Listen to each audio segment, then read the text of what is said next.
Yes, I'm visible. Okay, thank you.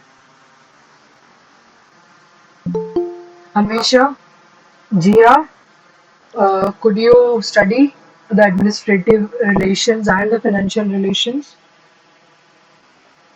Anvesha, Jia. Ma'am, legislative relation I have read, and administrative one just uh, go Financial. through was Administrative and financial you couldn't read. administrative I have read, but Okay. financial Okay. So you could revise legislative relations as well, and a little prior reading of administrative also you have done. Okay. Do you have any problem with the legislative relations when it comes to state and center, no, Anvesha? ma'am. Nothing I at all? I have no, ma'am. I have understood. Clearly, very clearly, कोई confusion, कोई doubt, कुछ भी concern नहीं है अभी? अभी तो नहीं है मैम, कल ठीक का क्लास के बाद बहुत मतलब क्लियर हो गया। है. Okay, ठीक है. What about you, Jia? आपने लेजिस्लेटिव रिलेशंस रिवाइज किया, आगे का एडमिनिस्ट्रेटिव एंड फाइनेंशियल रिलेशंस पढ़ा है? Jia, Saurabh? Okay, Jia has no issue so far. Okay, ठीक है जिया. सौरभ, आपको लेजिस्लेटिव रिलेशंस क्लियर है? कोई डाउट है?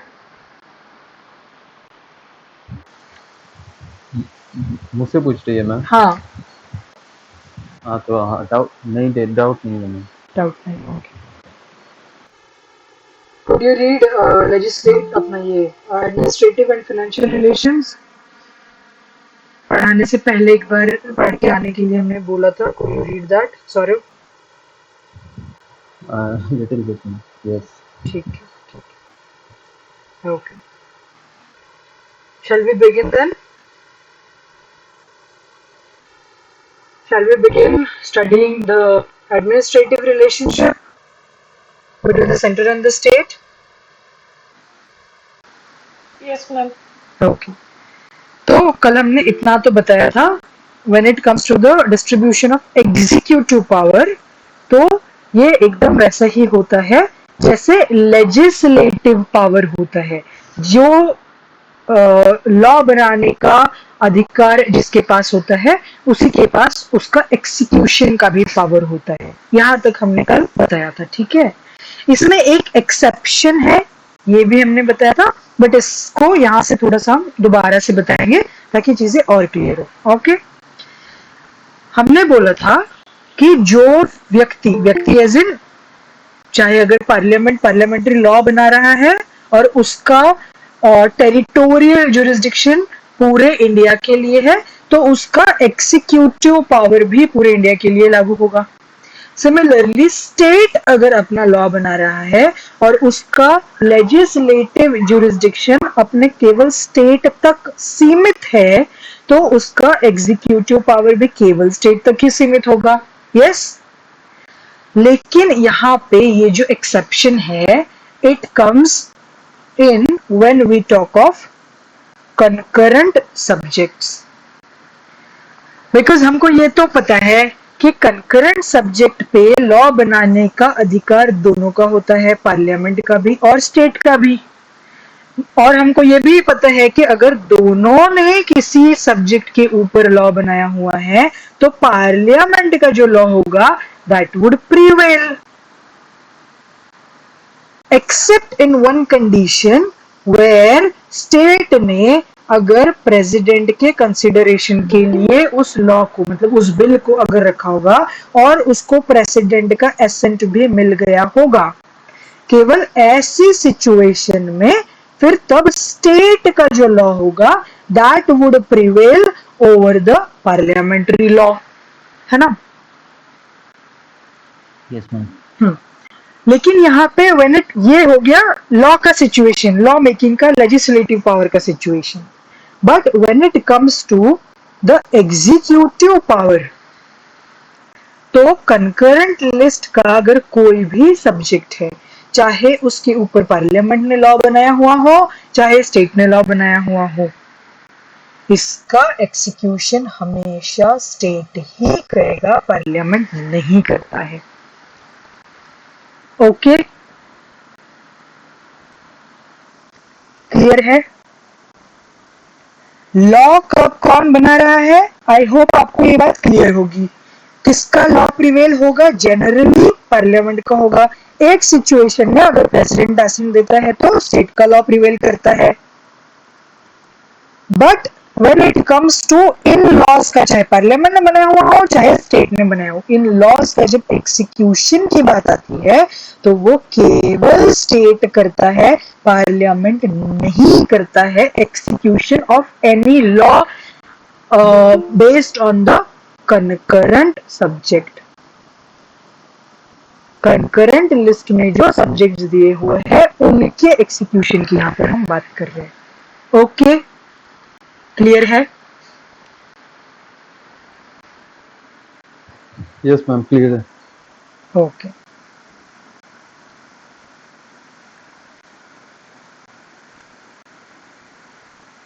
नाउ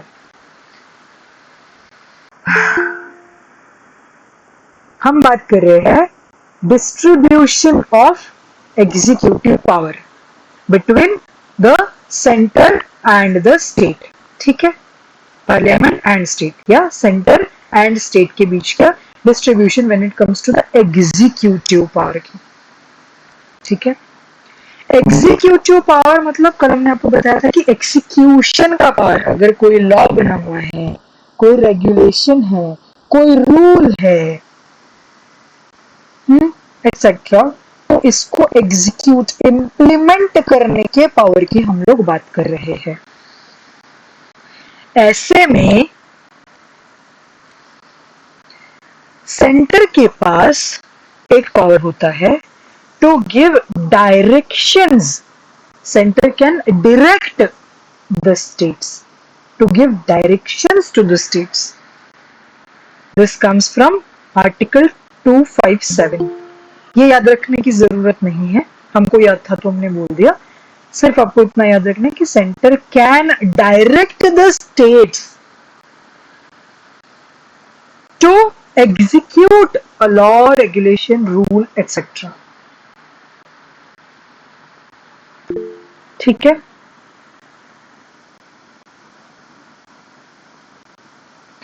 सायन को स्क्रीन नहीं दिखाई दे रही है, आप लोगों को स्क्रीन विजिबल है ना? Sayan has just texted me कि इसको स्क्रीन नहीं दिख रही है। It's visible ma'am.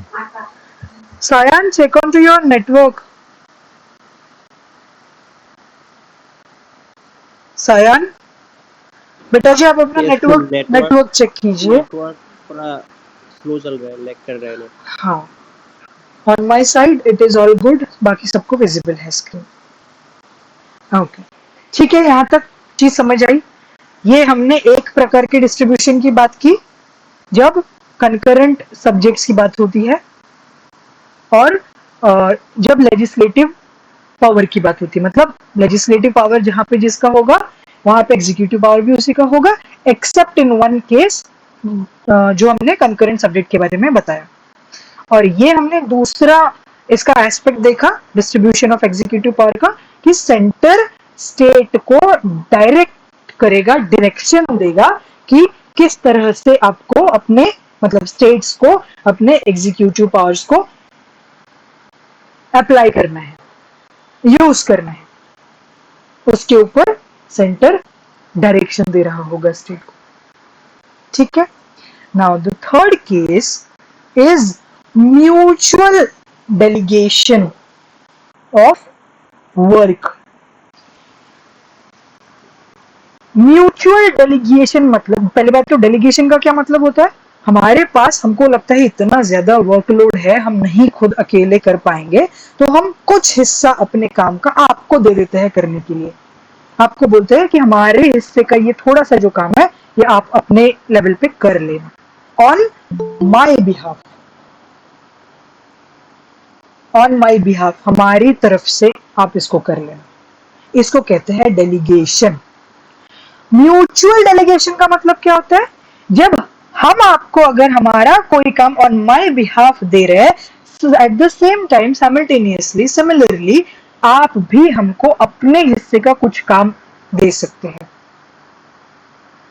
हम आपको बोलेंगे आप हमारा ये वाला काम कर लो, तो आप हमको ये भी बोल सकते ठीक है मैम मैं आपका ये कर दूंगा, आप मेरा ये कर देना। या फिर पहले कभी मैंने आपका ये वो वाला किया था ना, तो आज अब आप मेरा आप ये कर दो। ठीक है, इसको बोलते हैं म्यूचुअल डेलीगेशन ऑफ वर्क। तो सेंटर और स्टेट के बीच इस तरह का म्यूचुअल डेलीगेशन ऑफ वर्क चलता है, होता है। मतलब सेंटर स्टेट को अपना कुछ काम करने के लिए देता है। कैसे देता है? बाय पार्लियामेंट या फिर बाय प्रेसिडेंट। और स्टेट सेंटर को देता है अपना कुछ काम करने के लिए bye means of home? Governor. Governor is an agent ना, इन दोनों के बीच का प्रेसिडेंट का एजेंट होता है governor. I told you this earlier also. तो स्टेट अपना काम गवर्नर के द्वारा, गवर्नर के थ्रू सेंटर से करवाता है। ठीक है, अब यहाँ पे एक चीज बहुत अच्छे से ध्यान रखना, हमने आपको इसके पहले भी बोला है, याद रखने के लिए हमने आपको ये बोला है कि ये जो पार्लियामेंट होती है ना, लिखना मत बाबा कभी, नहीं तो हमारे घर पे पत्थर लेके आओगे कल को। ये चीजें लिखना नहीं। अब हम जो आगे बोलने जा रहे हैं वो स्टेटमेंट लिखना नहीं है आपने एग्जाम में, सिर्फ समझने के लिए हम आपको बता रहे हैं, याद रखने के लिए बता रहे हैं कि पार्लियामेंट में जो एमपीज बैठते हैं वो हमने आपको बताया था उनके लिए कोई क्वालिफिकेशन निर्धारित नहीं किया गया है। तो ऐसे समझो कि वो तो लिटरेट नहीं होते हैं, पढ़ाई लिखाई उनके पास तो दिमाग नहीं होता, ऐसे समझो। ठीक है, बट प्रेसिडेंट जो है he is the head of the state, तो ये ना थोड़ा सा दिमाग वाला व्यक्ति होता है, ये थोड़ा होशियार होता है। ठीक है, आपको ऐसे याद रखना है इसको। तो अब ये समझो कि सेंटर जब स्टेट को अपना कोई काम दे रहा होगा वाया पार्लियामेंट्री रूट, तो ये जो अनपढ़ लोग, अभी जो हमने आपको बताया जो अनपढ़ लोग हैं वो क्या करेंगे? They would not even ask for the consent of the state. वो पूछेंगे भी नहीं कि क्या आप हमारा ये काम करोगे। अदरवाइज थोड़ा दिमाग वाला आदमी जो होता है वो ना एटिकेट्स होते हैं, उसमें थोड़ा मैनरिज्म होता है, तो वो आपको कैसे पूछेगा? हम अगर आपको अपना कोई काम देना चाहते तो हम आपको पूछेंगे क्या आप प्लीज हमारे ये काम कर देंगे, कर पाएंगे, है ना? इसमें एटिकेट्स होते हैं, मैनरिज्म होता है। बट पार्लियामेंट जब भी स्टेट को कोई काम दे रहा होगा, it won't ask for the consent of the state government. लेकिन जब प्रेसिडेंट सेंटर का कोई काम स्टेट को दे रहा होगा तो दिस पर्सन जो कि थोड़ा दिमाग वाला है, हमने कहा, ये कंसेंट के लिए पूछेगा, ये एटिकेट्स एंड मैनरिज्म को फॉलो करेगा। वो पूछेगा कि क्या आप हमारा ये काम प्लीज कर सकते हैं, कर देंगे। ठीक है, सिमिलरली गवर्नर प्रेसिडेंट का एजेंट होता है, हमने आपको बताया। ये भी आदमी पढ़ा लिखा होता है। स्टेट लेजिस्लेटिव असेंबली में जो एमएलएस बैठते हैं, हम उनकी बात नहीं कर रहे हैं यहाँ पे, हम गवर्नर की बात कर रहे हैं। तो गवर्नर भी with the consent of central government उनको पूछेगा कि क्या आप प्लीज मेरा ये काम कर देंगे। और इस तरीके से ये स्टेट का कोई काम सेंटर को डेलीगेट करेगा। ठीक है, समझ में आया? बात क्लियर है?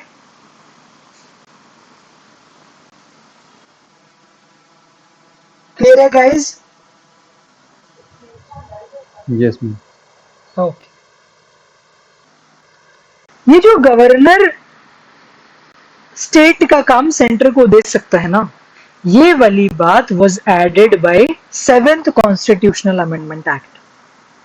और बाकी की ये जो सारी चीजें हमने आपको पहले बताई है, this is there in the constitution already. ये वाली सिर्फ बात जो है गवर्नर स्टेट का काम सेंटर को डेलीगेट कर सकता है, ये केवल इतनी बात 7th कॉन्स्टिट्यूशनल अमेंडमेंट से ऐड की गई है। ठीक है, क्लियर है? So this was your third aspect of the distribution of executive power, that is mutual delegation of work. ठीक है, समझा? इसको रैप करें, किसी को कुछ पूछना है?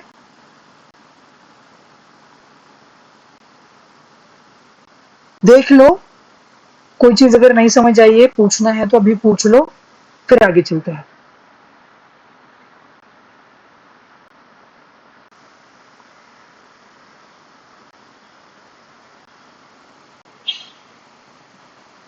क्लियर है चीजें?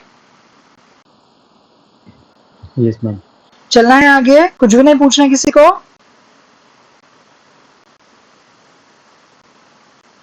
Okay. Now, the fourth aspect of this is cooperation. दोनों के बीच, सेंटर और स्टेट के बीच कोऑपरेशन कैसे होता है? इस कोऑपरेशन के लिए आपको एक इंडिपेंडेंट बॉडी की शायद कभी जरूरत पड़ सकती है, जो दोनों के बीच, सेंटर एंड स्टेट के बीच कोऑपरेशन करवाए, है ना? तो इस तरह की बॉडी एक होती है इंटरस्टेट काउंसिल। ठीक है, एक और चीज हो सकती है interstate river water dispute resolution authority. ठीक है,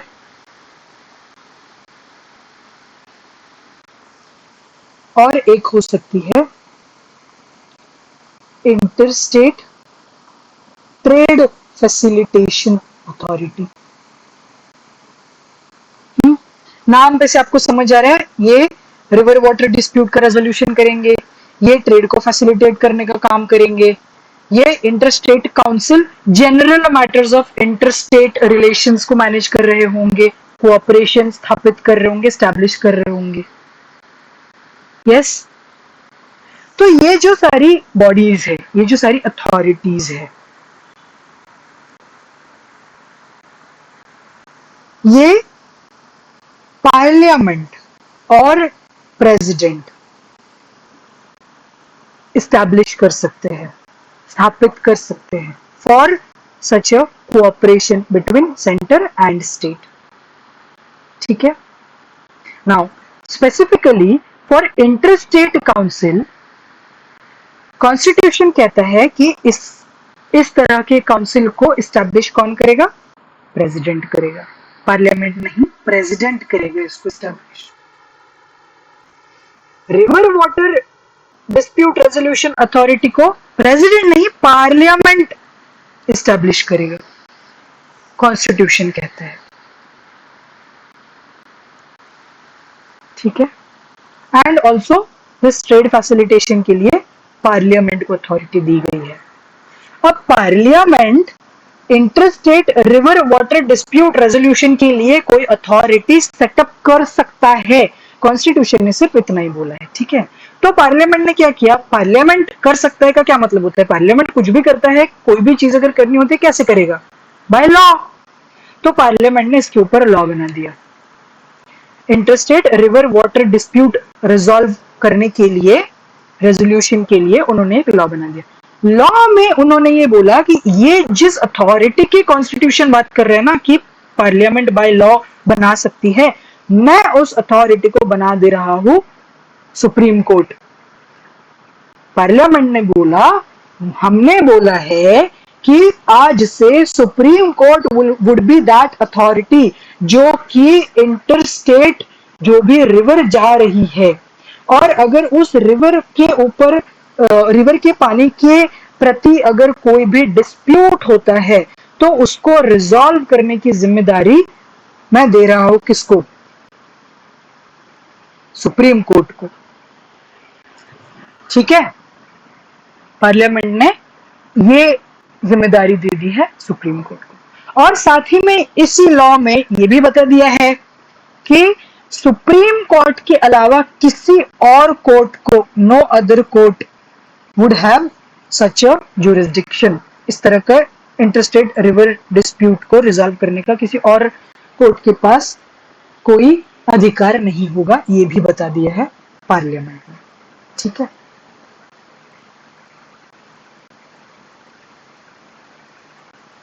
ओके। प्रेसिडेंट जो इंटरस्टेट काउंसिल इस्टेब्लिश करता है, इसके बारे में और भी हम लोग नेक्स्ट चैप्टर में ही पढ़ने वाले हैं। वेट टिल देन, अभी केवल इतना जान लो कि ये जो इंटरस्टेट काउंसिल की बात है, ये प्रेसिडेंट अपॉइंट करता है, इसको प्रेसिडेंट इस्टेब्लिश करवाता है, करता है। और बाकी ये जो ट्रेड फैसिलिटेशन के लिए है और इंटरस्टेट रिवर वाटर के लिए है, this is given to the parliament. ये पावर पार्लियामेंट को दिया हुआ है इस्टेब्लिश करने के लिए। ठीक है, क्लियर है? इस तरह से कोऑपरेशन इंश्योर किया जाता है सेंटर में और स्टेट में। इंटरस्टेट समझ में आ रहा है ना, दो स्टेट्स के बीच का आपस का इंटरस्टेट, या फिर ये दो स्टेट के बीच में और यहाँ पे सेंटर है, एक साइड पे दो या दो से ज्यादा स्टेट्स है और एक साइड पे सेंटर है। ये ट्रेड फैसिलिटेशन की भी हम बात कर रहे हैं। यहाँ पे एक साइड में दो से ज्यादा स्टेट्स हो और एक साइड पे सेंटर अकेला हो। इन दोनों में जब भी कोई डिस्प्यूट होता है, चाहे वो इंटरस्टेट काउंसिल सॉल्व करेगी जो कि प्रेसिडेंट इस्टेब्लिश करता है, या वो इंटरस्टेट रिवर वाटर डिस्प्यूट अगर होगा तो interstate river water dispute authority जो कि सुप्रीम कोर्ट को बना दिया है पार्लियामेंट ने, वो इसको रिजॉल्व करेगी।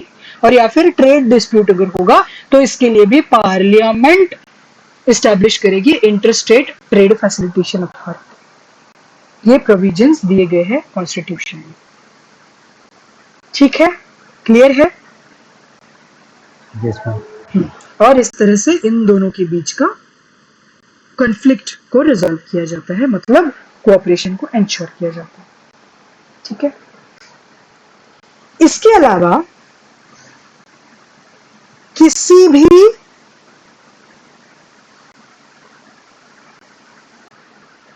एक्ट, पब्लिक एक्ट या कोई रिकॉर्ड या कोई जुडिशियल प्रोसीडिंग पूरे देश में कहीं पे भी हो रही हो, कोई पब्लिक एक्ट, एक्ट मतलब लॉ, कोई पब्लिक एक्ट अगर है, कोई अगर रिकॉर्ड मतलब कोई लिखित में डॉक्यूमेंटेड रूल रेगुलेशन अगर कुछ भी है, या फिर जुडिशियल प्रोसीडिंग मतलब कोर्ट में जो भी प्रोसीडिंग्स हो रही है, चाहे वो किसी भी कोर्ट में हो, सेंटर में या स्टेट में, कहीं पे भी ये तीनों चीजें जो भी होती है, they enjoy full faith and credit throughout the country. Full faith and credit throughout the country. मतलब ये तीनों चीजें कहीं पे भी देश के किसी भी हिस्से में अगर हो रही हो, उनको मान्यता पूरी टेरिटरी ऑफ इंडिया में हर जगह मिलेगी। कहीं पे भी आपकी स्टेट में अगर कोई जुडिशियल प्रोसीडिंग हो रही है, तो हमारी स्टेट में भी उस जुडिशियल प्रोसीडिंग को फुल फेथ एंड क्रेडिट मतलब मान्यता मिलेगी। हमारे हाई कोर्ट, हमारे स्टेट के हाई कोर्ट को भी उस जुडिशियल प्रोसीडिंग के संदर्भ में जो भी इंफॉर्मेशन, जो भी जानकारी चाहिए होगी, वहां से वो अवेल कर सकते हैं, सो दैट यहाँ पे हमारे स्टेट में उनको जो भी डिसीजन मेकिंग करना हो वो उस निर्णय पर पहुंच पाए, इसके संदर्भ को लेके, इसके कॉन्टेक्स्ट को लेके। ठीक है, समझा? Same applies for the centre and state के बीच का रिश्ता।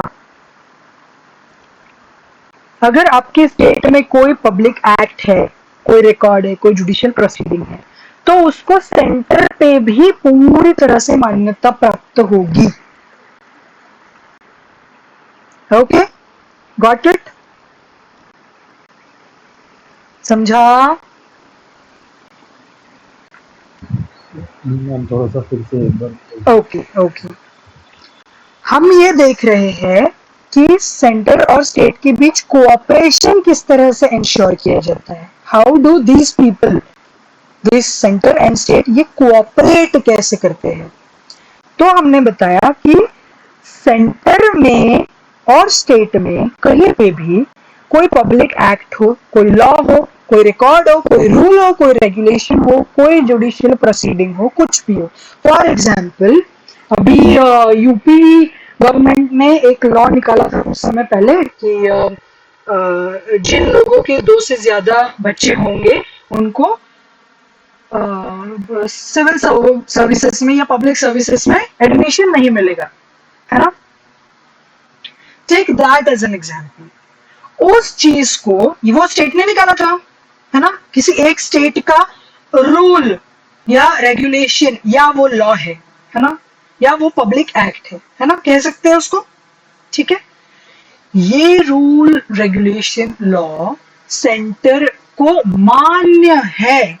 अगर सेंटर अपना कोई उस प्रकार का, इस प्रकार का कि 2 से ज्यादा बच्चे, या कल को अगर मान लो सेंटर एक नया लॉ लेकर के आना चाहता है कि 1 से ज्यादा बच्चे जिसके होंगे उसको हम पब्लिक सर्विसेज में एडमिशन नहीं देंगे, they will be ineligible for public services, तो वो इस वाला जो ये स्टेट का जो लॉ है ना, इसको संज्ञान में ले सकती है। संज्ञान में लेना मतलब उसका कॉन्टेक्स्ट वहां से आ रहा है, मतलब उसको फुल फेथ एंड क्रेडिट दिया जाता है उस स्टेट के लॉ को। इस तरह से हम ये दर्शाते हैं कि सेंटर और स्टेट के बीच फुल कोऑपरेशन है। ऐसा नहीं है कि स्टेट ने कुछ एक लॉ बनाया, उससे सेंटर का कोई लेना देना नहीं है, सेंटर उसको पूरी तरह से खारिज कर देगी, अमान्य कर देगी, ऐसा नहीं है। समझा? Yes ma'am. ऑफ कोर्स, अगर कोई चीज, अगर कोई लॉ ऐसा है जो अनकॉन्स्टिट्यूशनल है, अनकॉन्स्टिट्यूशनल अगर है, तो ये काम अनकॉन्स्टिट्यूशनल है ये बताने का काम कोर्ट का है, सुप्रीम कोर्ट हो, हाई कोर्ट हो, जो भी, ये काम जुडिशियरी का है, ठीक है? अगर ये अनकॉन्स्टिट्यूशनल नहीं है, if the law is constitutional, अगर ये कॉन्स्टिट्यूशनल है, तो ये चाहे सेंटर का हो चाहे स्टेट का हो, दोनों में सामंजस्य होता है, दोनों में आपस में मतभेद नहीं होता है। इसको कहा जाता है कि both of these entities are working in cooperation to one another।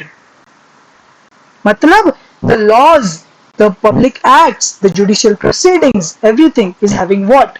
Full faith and credit throughout the territory of India।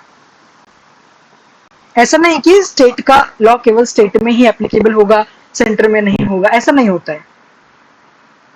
US में चीजें अलग है, यू नो दैट राइट? हमने पहले ही देखा है, इनके यहाँ पे स्टेट्स अलग होते हैं, यूनियन का या सेंटर का अपना अलग कॉन्स्टिट्यूशन ही होता है। तो जरूरी नहीं है स्टेट्स की जो लॉ है वो यूनियन में एप्लीकेबल हो, या यूनियन का कोई लॉ स्टेट में एप्लीकेबल हो ही, है ना? फुल फेथ एंड क्रेडिट, समझ में आया कैसे कोऑपरेशन इंश्योर किया जाता है? गाइस समझ में आया? हाँ मैम, समझ में। सौरभ को अकेले को समझ में आया? हाँ अन्वेषा। ये तो जब मतलब कोई कॉमन लॉ होगा, मतलब कॉमन लॉ है, उसके कॉन्टेक्स्ट के लिए ना फुल फेथ एंड क्रेडिट की बात आएगा।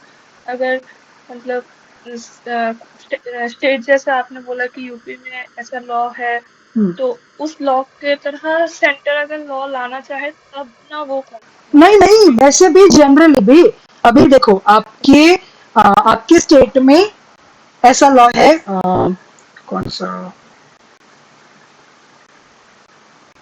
आई डोंट नो क्या हम एग्जाम्पल ले, बट जनरली भी मतलब ऐसा नहीं होता है ना कि आपके स्टेट में वो लॉ है तो आप उस तरह से बिहेव कर रहे हो, और जब आप आपको सेंट्रल की पुलिस मान लो पकड़ ले रही है और ये कह रही है कि you are doing something illegal, ऐसा कभी होता है? कभी देखा है आपने?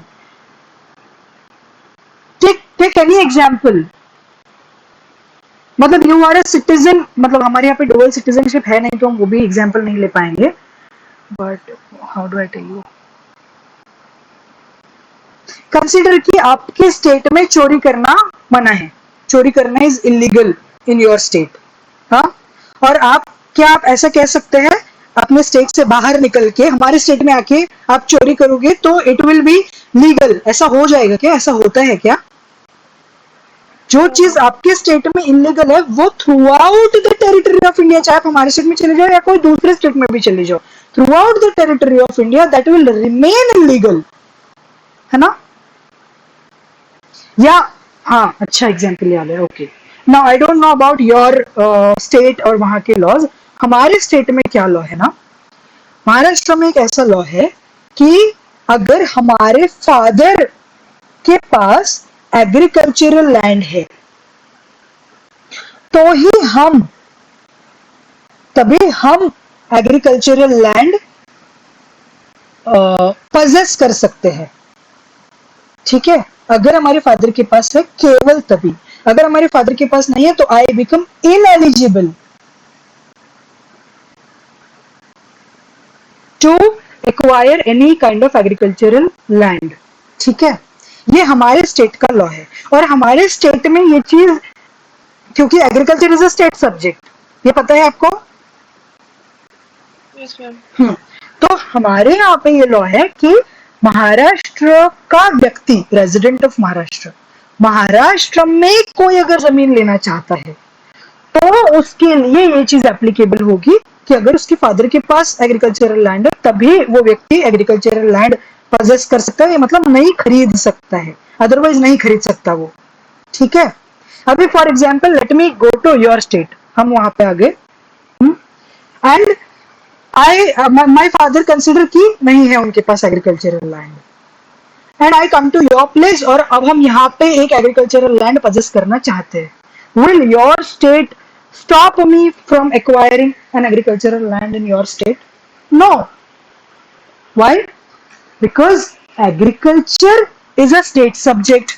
तो त्रिपुरा का एग्रीकल्चरल लैंड को लेके अपना खुद का कोई लॉ होगा, और मान लेते हैं कि त्रिपुरा के पास इस तरह का कोई लॉ नहीं है कि आपके फादर के पास होनी जरूरी है तभी आप खरीद पाओगे, वरना नहीं खरीद पाओगे, ठीक है? ऐसा कोई लॉ नहीं है। Therefore, this makes me eligible here to acquire an agricultural land, to possess an agricultural land, to own or buy an agricultural land, ठीक है? अभी ये चीज देखो, स्टेट वाइज ना अलग अलग है, हमारे स्टेट में चीजें अलग थी, हम यहाँ पे नहीं खरीद पाते अगर हमारे फादर के पास नहीं होती, तो हम त्रिपुरा में आ जा रहे हैं तो यहाँ पे हम खरीद पा रहे हैं, स्टेट के हद तक चीजें अलग अलग है, राइट? हाँ कि ना? समझो इस बात को, अलग है ना? बट ये अलग चीजें पूरी टेरिटरी ऑफ इंडिया में आप चाहे कहीं पे भी चले जाओ, हर जगह पे मान्य है। दिस डिफरेंस ऑफ लॉज क्यों ये मान्य है? क्योंकि agriculture is a state subject. कहा गया agriculture, this is a state subject, और स्टेट को अधिकार है इसके ऊपर लॉ बनाने के लिए।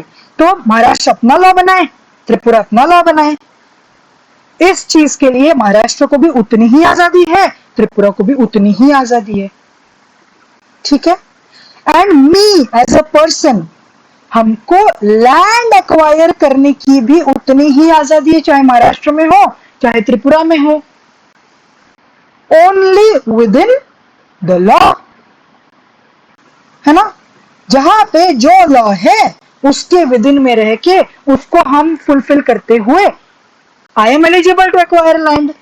Yes, this differentiation, this power of the states, उनकी जो अथॉरिटी है स्टेट सब्जेक्ट के ऊपर, उसको एंटायर टेरिटरी ऑफ इंडिया में फुल फेथ एंड क्रेडिट दिया जा रहा है। डिड आई नॉट से कोई पब्लिक एक्ट अगर हो तो उसको फुल फेथ एंड क्रेडिट मिलेगा? बोला था कि नहीं बोला था हमने? This is that public act. ये वो एक्ट है कि हमारे फादर के पास अगर है तभी हम एक्वायर कर सकते हैं। This is an act, this is a law, this is a rule, this is a regulation. ठीक है। नाउ हमने जुडिशियल प्रोसीडिंग की भी बात की थी, उसके भी बारे में एक बार देख लेते हैं। ठीक है। Now there was one case कि अभी फिलहाल हाल ही में ना बहुत वो चल रहा था न्यूज में कि आपको ना हिजाब पहनना मना कर दिया गया था स्कूल्स में। तो ये शायद आई गेस कहाँ की, कर्नाटक में। कर्नाटक की बात है। हाँ, बैंगलोर में। हाँ, कर्नाटका की बात है। आई डोंट नो जिसकी भी बात होगी तो नहीं यार, ये दिल्ली हाईकोर्ट का हम कह रहे हैं। ये मैटर दिल्ली हाईकोर्ट में पहुंचा था। अच्छा, रिसेंटली दिल्ली में भी हुआ था। हाँ हाँ हाँ, ठीक है। पहले दिल्ली, कर्नाटका में था। हाँ ठीक है, अभी हम रिसेंट की बात कर रहे हैं। सो दिल्ली हाईकोर्ट में ये मैटर पहुंचा कि हिजाब को बैन किया है, स्कूल में नहीं पहनने देंगे। तो इस पे दिल्ली हाईकोर्ट ने बोला कि हाँ दिस इज करेक्ट। इन्होंने अपने क्या दिया, स्कूल ने अपना रीजनिंग दिया कि हम चाहते हैं एक यूनिफॉर्म ड्रेस कोड होना जिससे सेक्युलरिज्म प्रैक्टिस हो सके स्कूल्स में। आपका रिलीजन नहीं नजर आए, सेक्युलर आइडेंटिटी नजर आनी चाहिए। इसलिए हम चाहते हैं कि एक यूनिफॉर्म ड्रेस कोड होना चाहिए और इसलिए हमने हिजाब को बैन किया है। ठीक है। तो दिल्ली हाईकोर्ट ने बोला कि हाँ ये बात ठीक है, इसको रहना चाहिए। बट जिन लोगों को बैन किया गया था, द लेडीज, वो ना फिर दिल्ली हाईकोर्ट से ऊपर फिर वो लोग सुप्रीम कोर्ट चले गए। तो सुप्रीम कोर्ट के पास जब ये चीज पहुंची तो सुप्रीम कोर्ट ने क्या कहा कि अगर सेक्युलरिज्म की आप बात कर रहे हो, अगर आप बोल रहे हो कि इसका रिलीजन नहीं पता चलना चाहिए इसलिए हम यूनिफॉर्म ड्रेस कोड रखना चाह रहे हैं, तो भाई रिलीजन तो तुम्हारा नाम से भी पता चल जाएगा। Even your name can reveal your religion, है ना। तो इस बात में तो कोई तथ्य नहीं है। और अगर आपको हिजाब को बैन करना है तो फिर आप तिलक को भी बैन करो, है ना। तो इस तरह से okay, so what I wanted to say was, ये जब दिल्ली हाईकोर्ट ने अपना निर्णय सुनाया था और इसको सही माना था, उस समय दिल्ली ने केरला हाईकोर्ट का जो डिसीजन था उसको संज्ञान में लिया था, उसको कॉन्टेक्स्ट बनाया था अपना कि हाँ केरला हाईकोर्ट ने भी इसी तरह की कुछ चीज बोली हुई है पहले, एंड देयरफॉर हमारा भी मानना है कि ये ठीक है कि यूनिफॉर्म होना चाहिए ड्रेस कोड तो, और सेक्युलर होने के लिए स्कूल में आपको सेक्युलरिज्म प्रमोट करना है, आपकी रिलीजियस आइडेंटिटी नहीं रिवील होनी चाहिए। इसलिए जो केरला हाईकोर्ट ने बोला था हम भी वही मान रहे, ऐसा बोला था दिल्ली हाईकोर्ट ने। केरला हाईकोर्ट ने जो बोला था वही चीज हम भी बोल रहे हैं। का क्या मतलब होता है? इसका मतलब ये होता है कि जो judicial proceedings, the judicial decisions एक कोर्ट में हुआ है वो दूसरे कोर्ट में भी मान्य होता है। जो दिल्ली हाईकोर्ट ने यहाँ पे हाँ बोला था कि ये चीज सही है, हिजाब को बैन करना चाहिए, इसी चीज को यहाँ पे फुल फेथ एंड क्रेडिट दिया गया सुप्रीम कोर्ट में भी। इसको संज्ञान में लिया गया, इसको फुल क्रेडिट दिया गया कि अच्छा दिल्ली हाईकोर्ट कुछ बोल रहा है, ठीक है, मान रहे हैं हम उस बात को। उसके आगे जाके हम और क्या बोल रहे हैं, आखिरी हम हायर अथॉरिटी है हाईकोर्ट से ऊपर, इसलिए हम जो बोलेंगे फिर होगा तो वही। बट इन्होंने जो पहले बोला है, दिल्ली हाईकोर्ट ने जो पहले बोला है, उसको हम पूरी तरह से संज्ञान में लेंगे। समझ आ रहा है आपको? उसको हम full faith and credit provide करेंगे।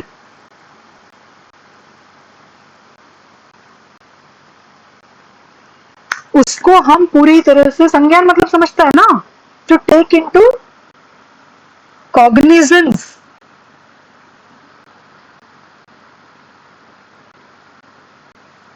आपको समझ आ रहा है? Yes, ma'am. अन्वेषा, एग्जाम्पल देने के बाद चीजें क्लियर हुई? Yes ma'am. पक्का? हाँ मैम। या और दूसरा कोई एग्जाम्पल देके समझाएं, बताओ। नहीं, इससे हो गया मैम। पब्लिक एक्ट आपको समझ में आया है कि पब्लिक एक्ट भी full faith and credit hold करता है throughout the territory of India. Judicial proceedings भी throughout the territory of India full faith and credit hold करते हैं। ठीक है, समझ में आया है? यस मैम, समझ गया। ओके।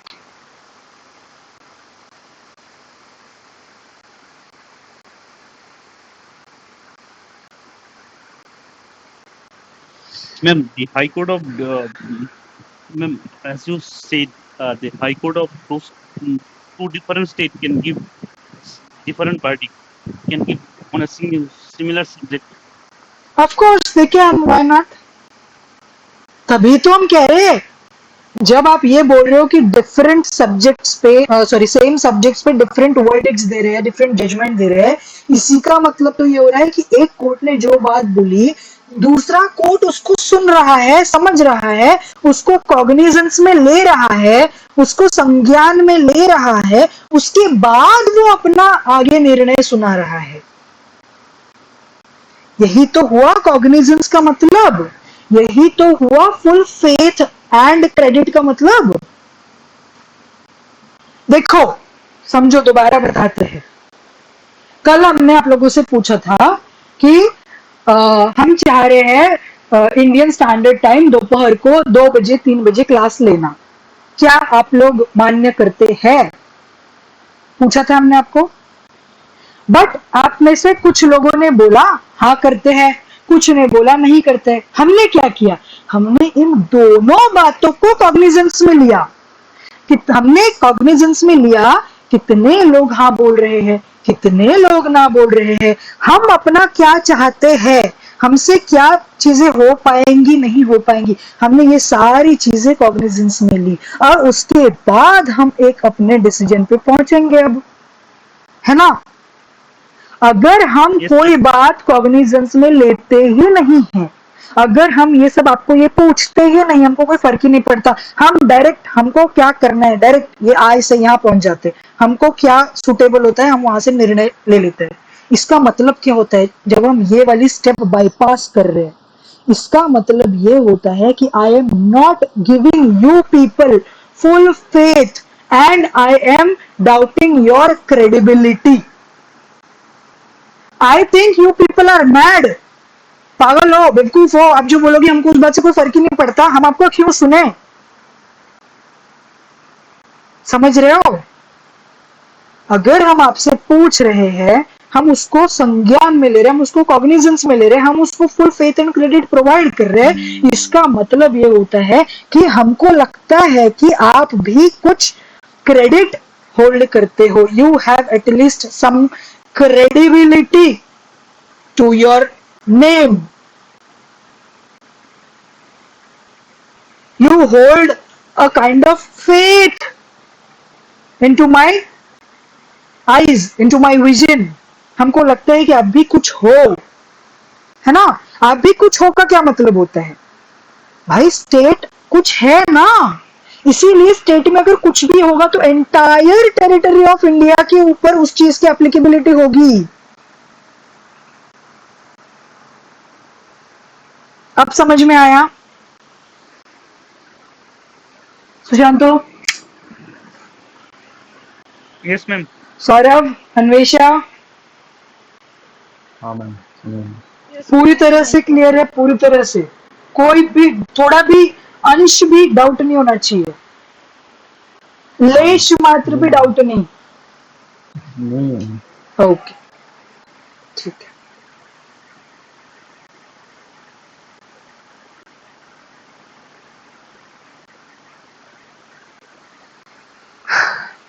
ओके, तो ये बातें थी कोऑपरेशन की।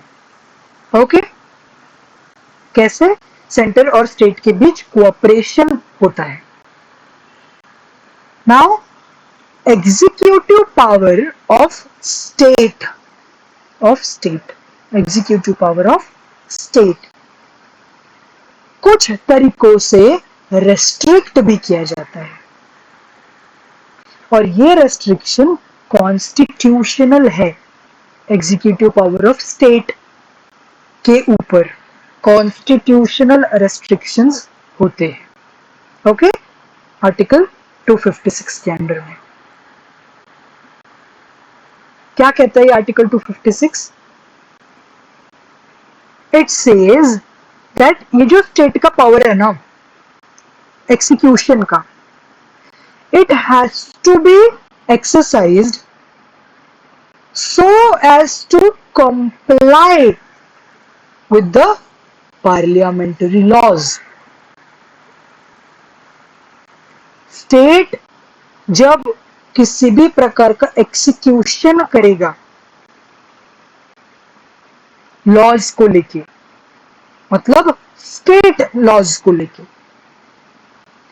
तो जो पार्लियामेंट के लॉज अगर उसके जैसे है, सिमिलर है, या कुछ प्रोविजंस अगर क्लैश हो रहे हैं यहाँ पे, तो the state should comply with the parliamentary laws.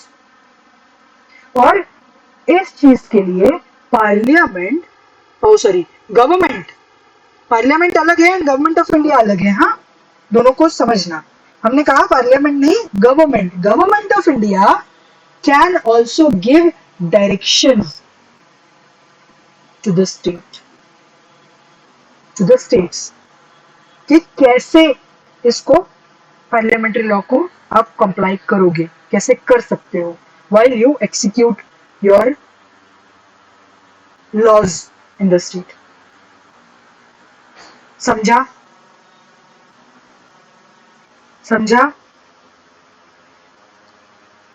Okay, Yes, नहीं ma'am. समझा कि नहीं समझा? दोबारा बताएं। ओके, एक बार दोबारा, ठीक है। आर्टिकल 256 के अंडर में ये कहा गया है कॉन्स्टिट्यूशन में मतलब आर्टिकल है, आर्टिकल 256। ओके, आर्टिकल 256 ये कहता है कि जब भी स्टेट अपने स्टेट में कोई भी लॉ को एग्जीक्यूट कर रहा होगा, इसका जो भी एग्जीक्यूटिव पावर है, जब भी वो एग्जीक्यूशन कर रहा होगा किसी भी लॉ का, तो स्टेट को जरूरत है कि पार्लियामेंट्री लॉ के साथ कंप्लाई करना। It should be always in compliance with the parliamentary law.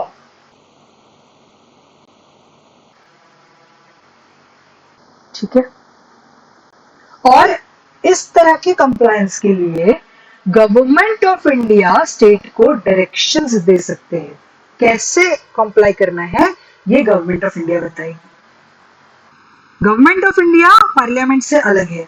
Parliamentary law मतलब पार्लियामेंट में बैठ के दोनों parties, the ruling party and the opposition party, दोनों मिलके सामंजस्य बैठाते हैं और तब जाके किसी एक्ट के ऊपर, किसी बिल के ऊपर वोटिंग होती है और फिर वो बिल एक्ट बनता है, मतलब लॉ बनता है। ठीक है, तो कोई भी पार्लियामेंट्री लॉ जो दोनों के सामंजस्य से बना हुआ है, दोनों की सहमति से बना हुआ है, उसको स्टेट अपने स्टेट में किस तरह से एक्सिक्यूट करेगा, किस तरह से एक्सिक्यूट करेगा, इस चीज के लिए गवर्नमेंट ऑफ इंडिया मतलब द रूलिंग पार्टी का हमने देखा था हेड जो होता है वो पीएम होता है, प्राइम मिनिस्टर होता है। और ये जो प्राइम मिनिस्टर होता है ये गवर्नमेंट का भी हेड होता है। हेड ऑफ द गवर्नमेंट कौन है? पीएम। पीएम जो है वो रूलिंग पार्टी का भी हेड है। तो ये रूलिंग पार्टी मतलब पावर में जो गवर्नमेंट है, गवर्नमेंट ऑफ इंडिया है, ये रूलिंग पार्टी जो है। ये गवर्नमेंट बताएगी स्टेट्स को कि कैसे एक्सिक्यूट करना है इस पार्लियामेंट्री लॉ को अपने स्टेट के अंदर। ठीक है, समझा? समझा Yes, कि नहीं ma'am. समझा? सिर्फ सौरभ को ही समझ आ रहा है, बाकी किसी को नहीं समझ आ रहा है क्या? समझ गए मैम। ओके, जिया, रॉबी, मनीषा, हाँ ma'am. After a long time Manisha. Ma'am मेरा तबीयत अच्छा नहीं था कुछ ओ दिनों से। ओके, अभी ठीक है? हाँ मैम। ठीक है, take care. Okay, Robbie, Robbie आपको समझ आया है हाँ मैम, समझ आ रहा एकदम क्लियरली? है एकदम क्लियरली। मतलब आप बोल रहे हैं कि direction to the states. Ma'am एक बार और बोल दीजिए। हाँ ठीक है, हमने कहा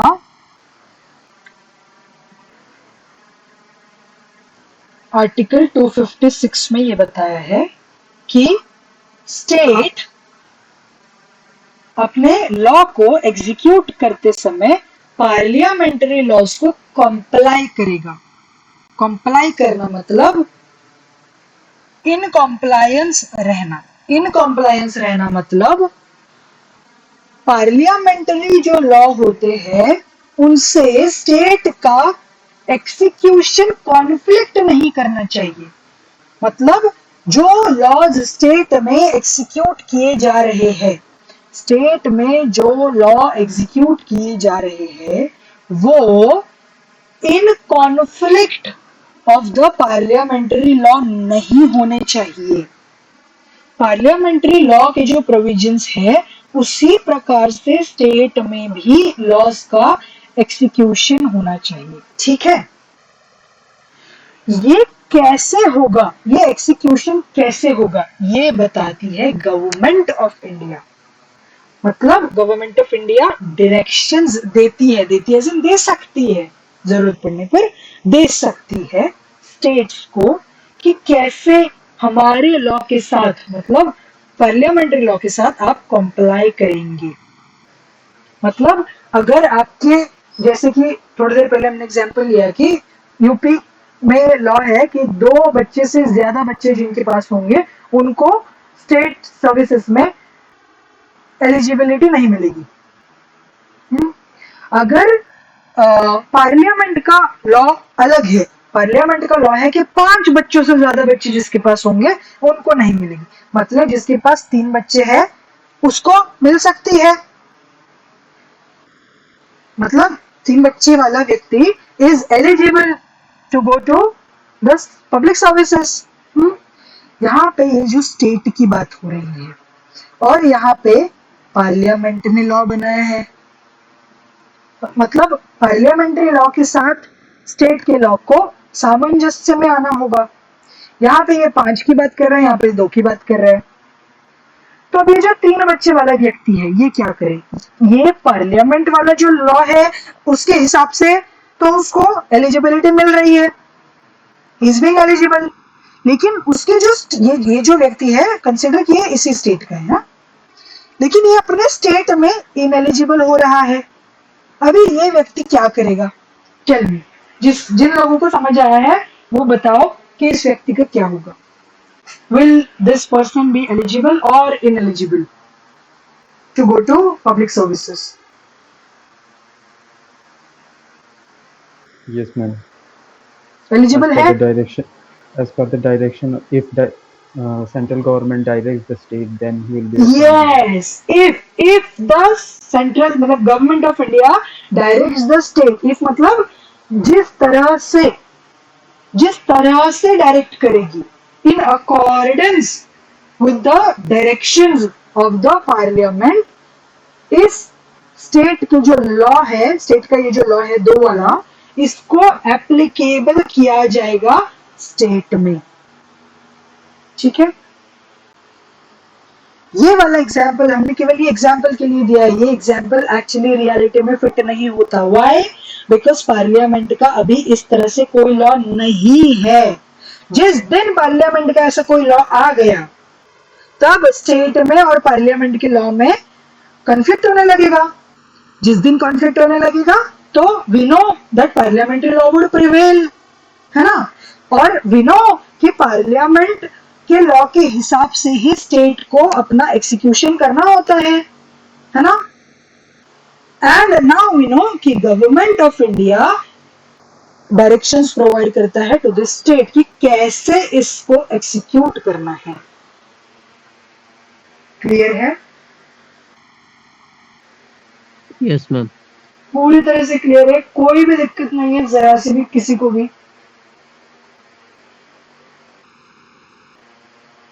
Tell me guys, I want all of you to be very very very clear with this chapter, with each and every provision of this chapter. हम आगे नहीं बढ़ेंगे अगर किसी को भी थोड़ा भी दिक्कत, बिकॉज अभी अगर हम यहाँ से हट गए ना तो फिर आप अपने से जब पढ़ोगे भी ना तो आपको शायद चीजें इतनी क्लियर नहीं हो, and I don't want that. तो फिर हमारा आपके पास यहाँ पे होने का कोई मतलब ही नहीं है। It is all fruitless then. किसी को कुछ नहीं समझाओगे तो अभी पूछो। I've already told, थोड़ा सा ना ये कॉम्प्लिकेटेड चैप्टर है, लोगों को इसमें बहुत डिफिकल्टी होती है, and I don't want my students to have any kind of difficulty with this, with the provisions of this chapter. आप लोगों को इतना क्लियर होना चाहिए ना कि आप लोग अपने दोस्तों को सिखा सको, समझा सको, पढ़ा सको। क्लियर है?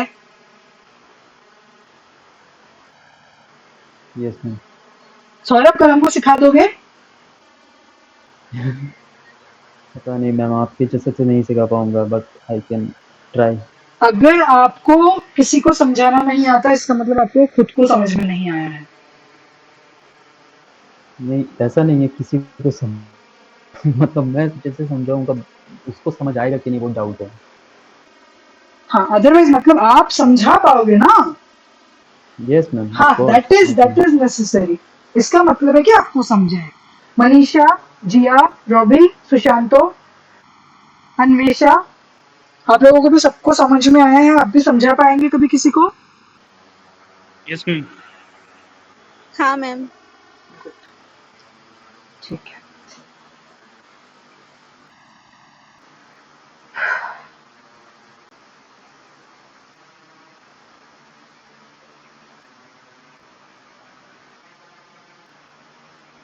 Okay. Now two more restrictions on the executive power of state.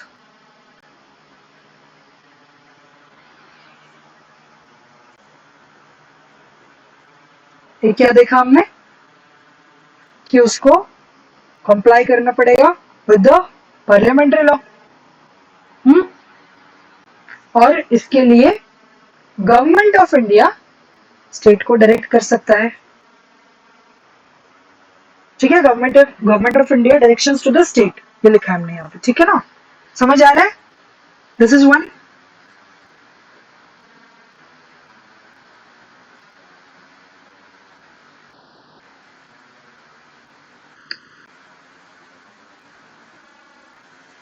दूसरा ये है कि हमने देखा एग्जीक्यूटिव पावर पार्लियामेंट के पास भी होता है।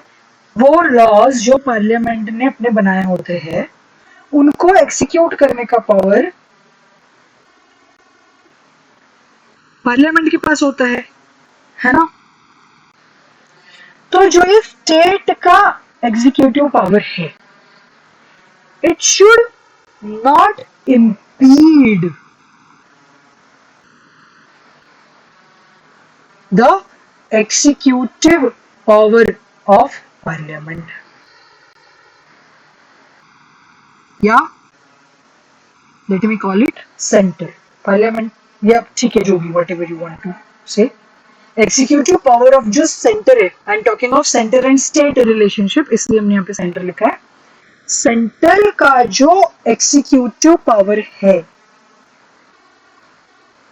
सेंटर का एग्जीक्यूटिव पावर मतलब पार्लियामेंट ने जो लॉज बनाए हुए हैं उनको एग्जीक्यूट करने का पावर पार्लियामेंट के पास होता है, हमने देखा है। ऑफ कोर्स एक्सेप्शन हमने देखा है कंकरेंट लिस्ट का, जहाँ पे भले पार्लियामेंट का बनाया हुआ लॉ हो, बट एक्सिक्यूशन किसके पास होगा? स्टेट के पास, है ना? कंकरेंट सब्जेक्ट्स में देखा ना? हाँ मैम। तो ये एक्सेप्शन छोड़ दो, अदरवाइज आई एम सेइंग कि एग्जीक्यूटिव पावर पार्लियामेंट्री लॉज के लिए पार्लियामेंट के पास होता है। तो स्टेट का जो एक्जीक्यूटिव पावर है, it shall not impede the executive power of center. It shall not prejudice the executive power of center. मतलब इसका हनन नहीं होना चाहिए, इसको सीधी भाषा में आप समझो, इसे वायलेट नहीं करना चाहिए स्टेट ने। State should not violate the executive power of centre while performing its own executive powers in the states. ठीक है, क्लियर है? इजी सी बात है ना? अदरवाइज आप ये नहीं बोल सकते ना कि मैं मेरा काम कर रहा हूँ, पार्लियामेंट का काम अब जो भी होगा बीच में आ रहा है तो मैं क्या करूं, ऐसा नहीं बोल सकते आप। आपको हमेशा ये ध्यान रखना होगा कि मैं मेरा काम कर रहा हूं के चक्कर में कहीं आप पार्लियामेंट का एग्जीक्यूटिव पावर वायलेट ना कर दो। पार्लियामेंट को भी अपना काम करने दो भाई, उसके चक्कर में बीच में पैर नहीं अड़ाना है, अपने टांग नहीं अड़ाना। ठीक है, ये मतलब होता है इस बात का सिंपली। क्लियर है? Yes ma'am. सबको क्लियर है? ओ भाई जल्दी जल्दी बोलो, सबको क्लियर है कि नहीं? मैम मतलब अगर पार्लियामेंट कोई लॉ बनाता है, हाँ। और उसको तो पार्लियामेंट मतलब सेंटर ही एग्जीक्यूट करेगा। हाँ। सेंटर के हिसाब से। हाँ। तो उस पे मतलब स्टेट अपने तरफ से कुछ एक्स्ट्रा करके या कुछ भी करके वायलेट नहीं कर सकता, यही है ना? एक्स्ट्रा करके भी नहीं कर सकता, या फिर खुद का कोई दूसरा लॉ एक्सिक्यूट करने के चक्कर में भी हो सकता है ना कई बार की पार्लियामेंट के लॉ एक्सिक्यूशन के ऊपर वॉल्यूशन कर रहा हो, तो वो भी नहीं कर सकता। ओके। खुद का कोई इस तरह का, देखो खुद का लॉ बना के वॉलेट नहीं कर सकता, ये बात तो अब हम लोग नहीं कह सकते, क्योंकि जस्ट थोड़ा देर पहले हमने देखा कि कोई ऐसा स्टेट लॉ बना ही नहीं सकता जो पार्लियामेंट्री लॉ को कंप्लाई ना करे, है ना? तो आप जब ये बोल रहे हो कि अपना कोई लॉ बना के इसमें इसको वॉलेट नहीं कर सकता, तो ये तो बात ही नहीं आती, क्योंकि हमने पहले देखा वो ऐसा कोई लॉ बना ही नहीं सकता जो वॉलेट कर रहा हो, जो इसके नॉन कंप्लायंस में हो, है ना? बट कई बार ऐसे हो सकता है कि अरे सीधा समझो इस बात को, एक रास्ता है, आप यहाँ सीधा सीधा अपना चल रहे हो, आप सीधा चल रहे हो, हम यहाँ से आते हैं और हम ऐसे आपको काट के यहाँ से चलने लगते हैं। This is me state, you are centre.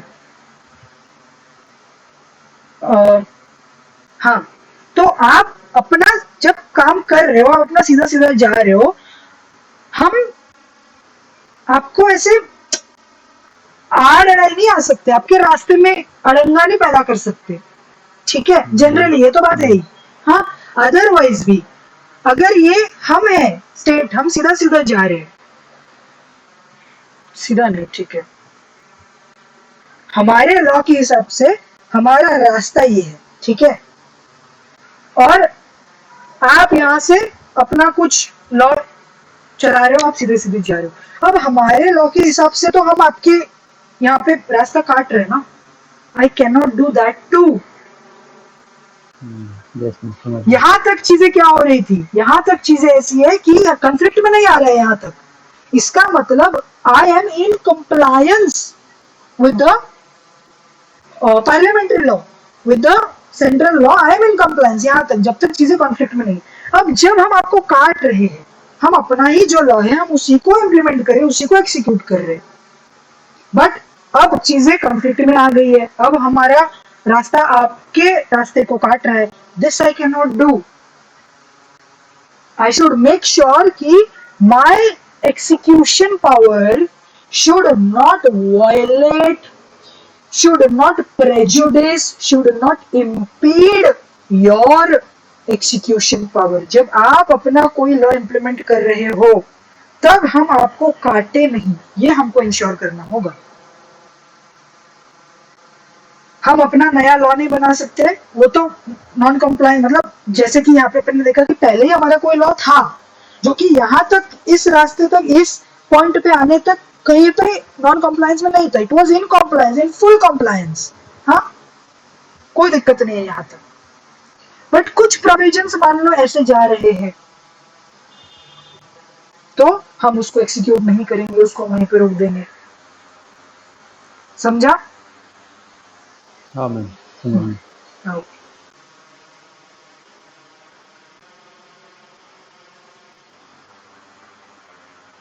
ठीक है. This is all about the distribution of executive powers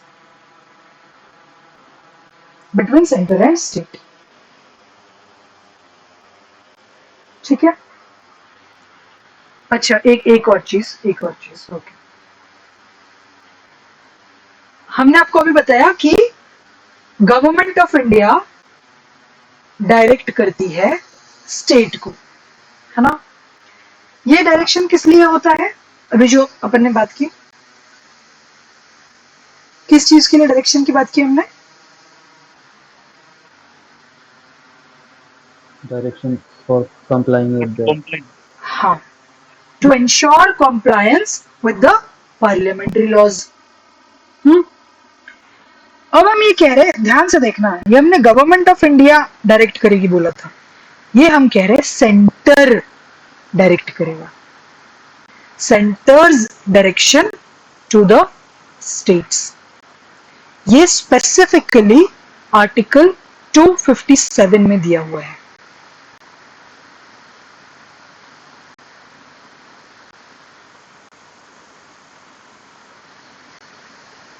किस चीज के लिए सेंटर डायरेक्ट करेगा स्टेट को?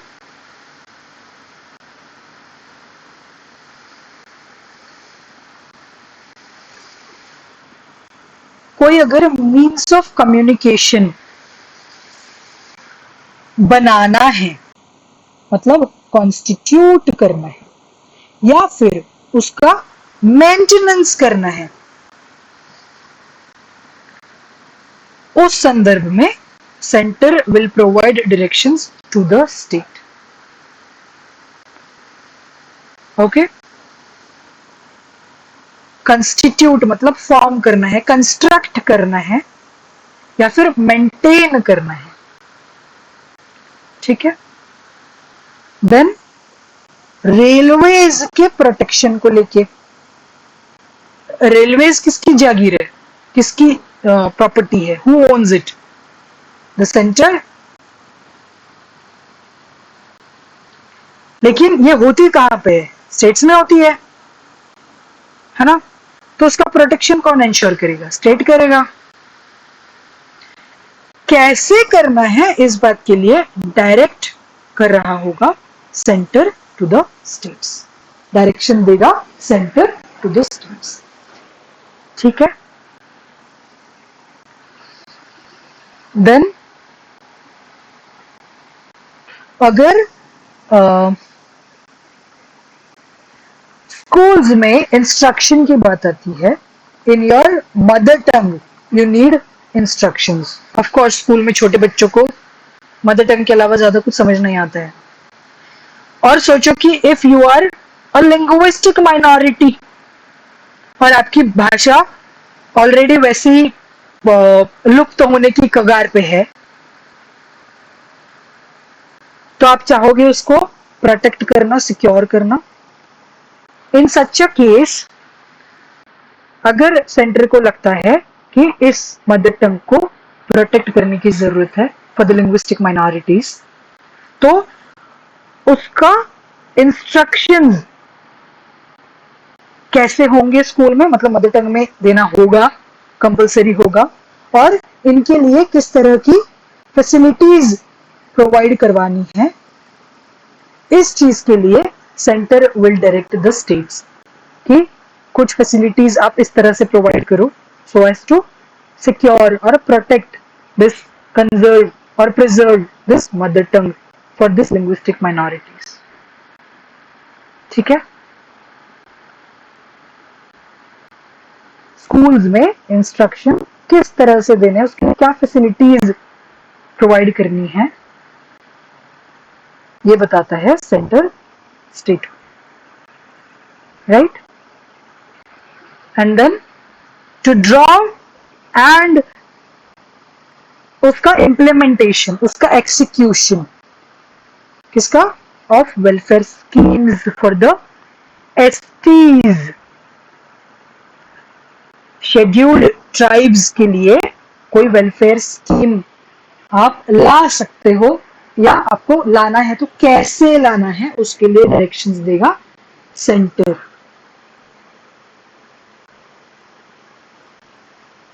और अगर एक बार आप ले आए तो फिर उनको इम्प्लीमेंट भी कैसे करना है, इसके भी लिए डायरेक्शन देता है centre. To draw and to implement और execute the welfare schemes for STs. ठीक है, क्लियर है, क्लियर है गाइस.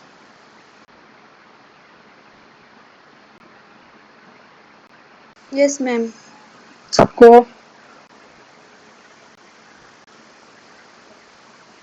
सबको क्लियर है. मैम सेकंड नंबर में क्या था, protect railways, railways okay clear है. To protect railways. ठीक है,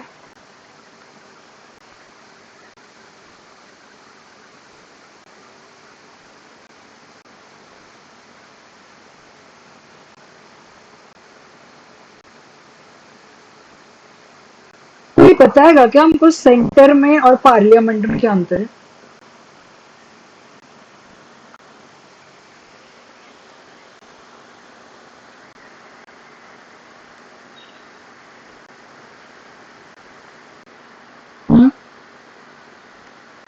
ma'am parliament consist of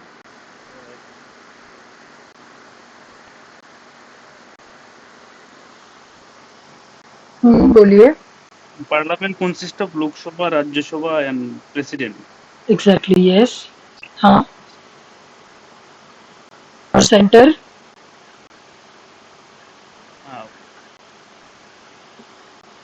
I can say sorry ma'am.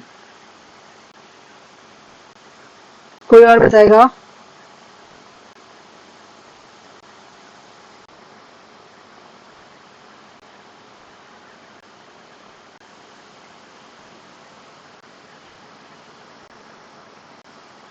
कोई बता पाएगा क्या.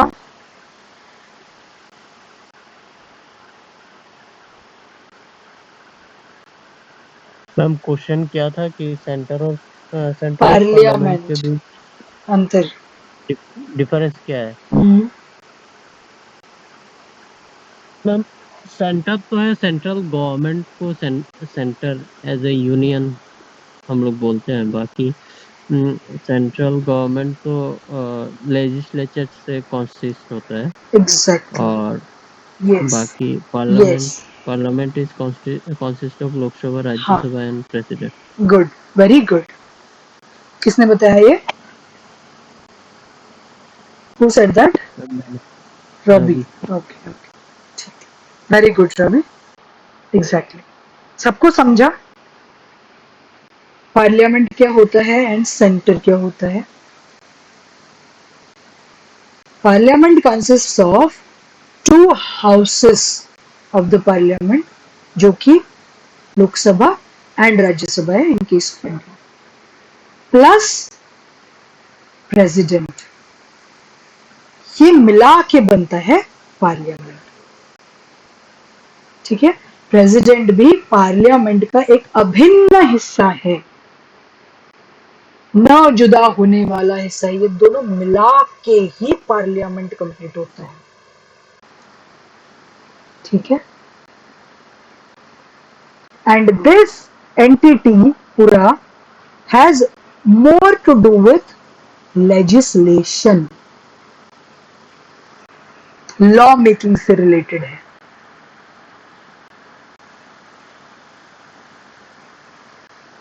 this entity pertains to execution. More so.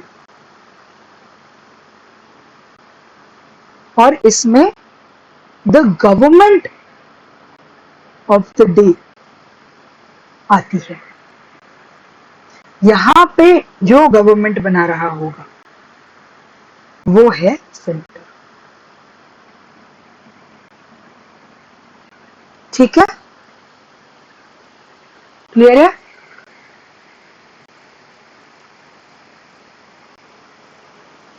Clear है? कैसे लोग रे बाबा, कुछ बोलते भी नहीं है. क्लियर नहीं है तो नहीं क्लियर है बोलो. क्लियर है ma'am.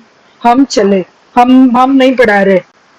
I leave this session. आप लोग बैठो फिर आपस में.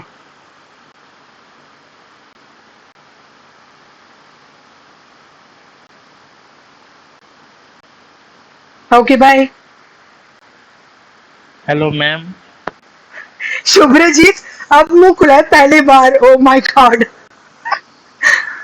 Ma'am I am new here and starting you joining you in class from today. हाँ. Just from today. So I have no idea about political science because my background is science, not political science. So you tell something how to study polity. हाँ, that's what I'm teaching ना. That's what I'm teaching Yes, Subhrajit. हाँ. Yes, ma'am. तो मतलब देखो, शुभ्रजीत को बात करवाने के लिए पहली बार उसने मुंह खोला है इतना देर से. Now that he is saying he is new to the class, but ठीक है, इतना देर भी हो गया है, अभी 1.5 घंटा होने को है. हमको इतनी नौटंकी करनी पड़ी तब जाके उसका बेचारे का मुंह खुला. Sorry, ma'am. No problem, Shubhajit. I am talking to all of these people who have been there with me for quite a long time now. इनको बोलने को क्या होता है? मैम हम लोग भी बोलते रहेंगे तो नए लोग तो आवाज मतलब बोलेंगे नहीं, इसीलिए थोड़ा बहुत चुप रहता हूँ. अरे आप लोग बोलोगे तभी नए लोगों को प्रोत्साहन मिलेगा. They'll feel encouraged to talk. और जब हम पूछ रहे हैं 50 बार भाई तब तो बोलो, मेहरबानी करो हम पे. See, I tell you something. हाँ Subhrajit. Ma'am, this class is from Agartala or outside of Agartala? It is conducting online. Wherever it is, it doesn't matter. India भी. Outside of India, yes. Of course, Saurabh. बेचारा आया है पहली बारी, भगा दो उसको. शुभ्रजीत, it हाँ, ma'am. always it is conducted in online mode only, so you don't need to worry about any physical class, going to the physical classroom. So don't worry about it. ठीक है? Yes, ma'am. Yes, ma'am. हाँ, तो I was saying कि देखो यार, सबसे पहले तो ना any kind of volunteer work, इसके लिए लगता है बहुत सारा मोटिवेशन, जो कि हमारा अब समाप्ति के कगार पे है. 1 महीना होने को है हमको. I have been working for you guys, और ये मोटिवेशन ना फर्स्ट डे जैसा रहता है ना, वैसे हमेशा आखिर तक नहीं रह पाता. So can I not expect at least something from you? हम अपनी तरफ से ही सब कुछ देते चले आ रहे हैं. आप लोग हाँ समझा है, नहीं समझा, इतना भी नहीं बोल सकते क्या?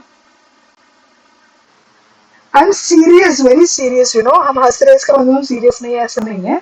Seriously I am telling you, पिछले 3-4 दिनों से रोज हमको ना आपके लेक्चर से 2 घंटा पहले से टेंशन होने लगता है कि मन नहीं है, आज हम मना कर दे कि I am not taking this class any more. At least आज तो नहीं, कल देखेंगे, ऐसे हमको लग रहा है. बिकॉज हमने पहले बताया हमको उठना पड़ता है केवल आप लोगों के लिए. Otherwise I am night owl. हम बहुत लेट सोते हैं, अराउंड 5-6 इन द मॉर्निंग हम सो रहे होते हैं, और फिर 9 बजे आप लोगों के लिए हमको बैठना होता है गेम, तो थोड़ा देर पहले उठ के थोड़ा चीजें पढ़ के रिवाइज करके फिर ही बैठेंगे, है ना? तो 5 बजे सो रहे हैं, 7 बजे फिर जाग जा रहे हैं हम आपके लिए। Can I not expect at least एक हाँ ना through out the session? Yes ma'am, देखिए Yes, ma'am, definitely.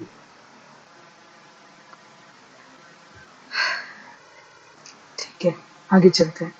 अभी हमारा ये खत्म हो गया है distribution of executive power.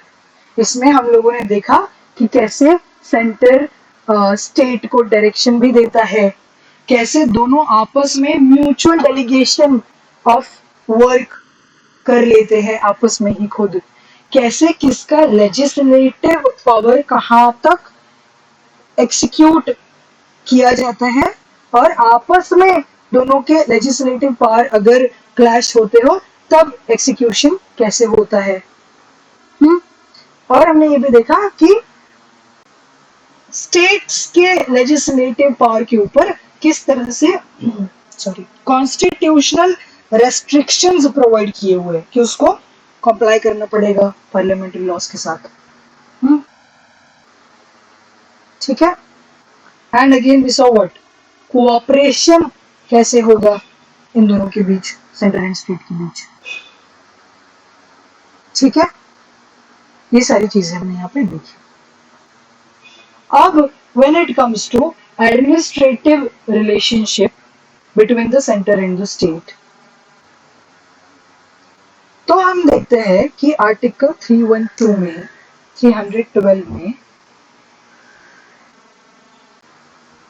Parliament के पास एक अथॉरिटी दी हुई है टू क्रिएट ये ऑल इंडिया सर्विसेज।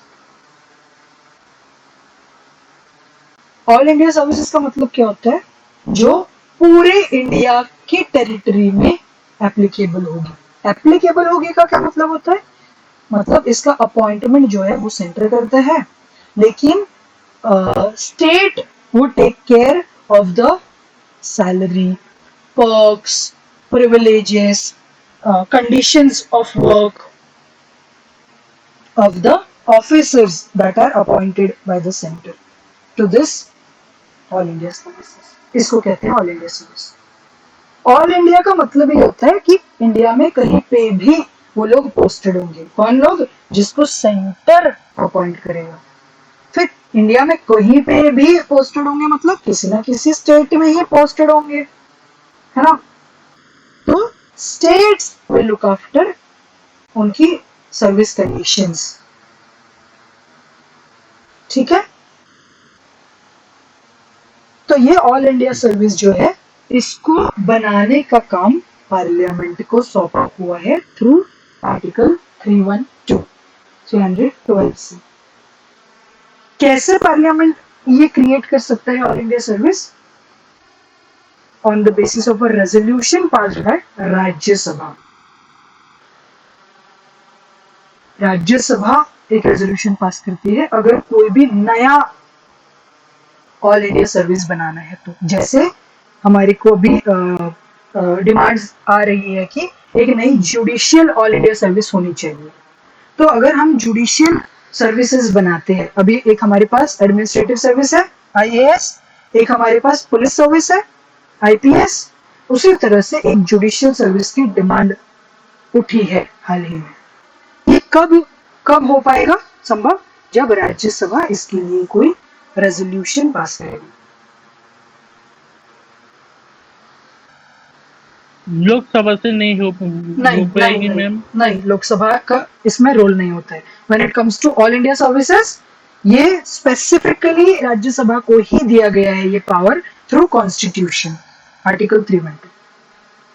इसमें लोकसभा का कोई रोल नहीं होता है। राज्यसभा एक रेजोल्यूशन पास करेगी कि हमको इस तरह की एक जुडिशियल सर्विस बनानी है, तब जाके ये जुडिशियल सर्विस बनती है। और ये जो भी जुडिशियल सर्विस बने, जुडिशियल सर्विस हो या कोई भी ऑल इंडिया सर्विस हो, ये will be jointly controlled by centre and state jointly. कैसे? ऐसे अपॉइंटमेंट सेंटर कर रहा है, conditions of work state decide कर रही है। मतलब सेंटर क्योंकि अपॉइंट कर रहा है तो इसके पास होता है द अल्टीमेट कंट्रोल, और स्टेट क्योंकि कंडीशंस ऑफ वर्क डिसाइड कर रहा है, सैलरी पे कर रहा है, तो इसके पास होता है you can say an immediate control. Ultimate control lies with whom? The center. And the immediate control is vested into the state governments. ठीक है? Okay.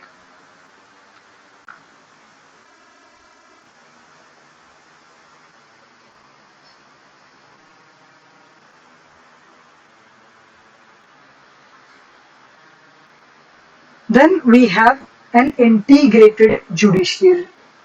इंटीग्रेटेड जुडिशियरी मतलब ये डायग्राम हमने पहले भी बताई है। यहाँ पे सुप्रीम कोर्ट है, द एपेक्स कोर्ट, उससे नीचे हाई कोर्ट होता है, उससे नीचे लोकल कोर्ट्स होते हैं, डिस्ट्रिक्ट कोर्ट। तो this is one single system, ये एक ही सिस्टम है, ये अलग अलग नहीं है, ये सिस्टम पूरा एक ही है, इंटीग्रेटेड सिस्टम। तो when it comes to the judicial relationship between centre and state, तो हमने देखा है कि when it comes to polity we have a dual polity. Centre का पॉलिटी अलग है, स्टेट का पॉलिटी अलग है। पॉलिटी अलग मतलब लेजिस्लेशन अलग है दोनों के, एक्सिक्यूशन हमने देखिए दोनों के अलग अलग है। But when it comes to the judicial, ये दोनों के लिए एक ही है, इंटीग्रेटेड है। यहाँ पे there is no dual system of administration of justice. We're talking of the administrative relations. When it comes to administration of what? Of justice. तो यहाँ पे कोई डुअल सिस्टम नहीं है, ये इंटीग्रेटेड सिस्टम है, ये सिस्टम एक ही है। एंड देयरफॉर वी सी कि parliament is the one two establish a common high court for 2 or more states। जैसे कि महाराष्ट्र एंड गोवा के लिए we have only Bombay high court, एक ही है दोनों के लिए। पंजाब हरियाणा के लिए एक ही कोर्ट है, चंडीगढ़ इज ऑल्सो इंक्लूडेड। तो अगर वी नो कि अगर कोई यूटी होती है, जैसे हमने पहले भी देखा है कि Lakshadweep goes to what? Kerala, and इधर Andaman goes to Bengal. Kolkata high court आता है अंडमान के लिए, हाँ मैम। और लक्षद्वीप के लिए केरला में कौन सा केरला हाई कोर्ट है, हाँ दैट इज देयर। यूटीज के लिए कौन सा हाई कोर्ट एप्लीकेबल होगा, ये भी कौन बताता है? ये भी पार्लियामेंट बताता है। ठीक है। और अगर कोई कॉमन हाई कोर्ट, दो state, this is a state, this is not a UT anymore, ये स्टेट है दोनों में, ये दोनों स्टेट्स है। दो स्टेट्स के लिए अगर कोई कॉमन हाई कोर्ट होता है तो वो भी कौन बताता है? पार्लियामेंट। क्यों? क्योंकि वी हैव एन इंटीग्रेटेड, एक ही ऊपर से नीचे तक चेन में एक ही जुडिशियल सिस्टम और जुडिशियरी। ठीक है। Yes ma'am.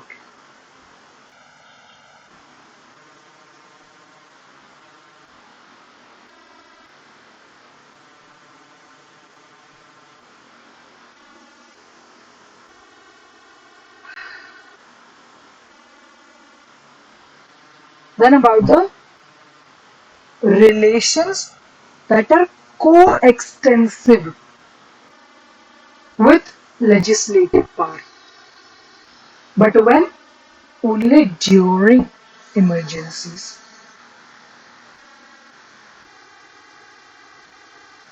हमने पहले भी देखा है कि legislative power of state and center are coextensive with their executive powers. इसका मतलब आई होप आपको समझ में आया होगा. इसका मतलब ये है legislative power being coextensive with the executive power का मतलब ये है कि जो लॉ बनाएगा वही उसको एग्जीक्यूट करेगा. जो जिस हद तक लॉ बनाएगा वो उस हद तक एग्जीक्यूशन करेगा. इसमें लेकिन हमने कुछ एक्सेप्शंस भी देखे, कुछ मतलब एक, ठीक है, एक दो एक्सेप्शंस. एक कंकरेंट लिस्ट वाले सब्जेक्ट वाला एक्सेप्शन है और दूसरा पार्लियामेंट्री लॉ को आपको कंप्लाई करना पड़ेगा, वो वाला स्टेट के ऊपर एक्सेप्शन बैठता है. ठीक है. तीसरा अगर आप ऐसे लेना चाहो कि कोई state law will not impede the parliamentary law, वो वाला एक्सेप्शन है. ठीक है.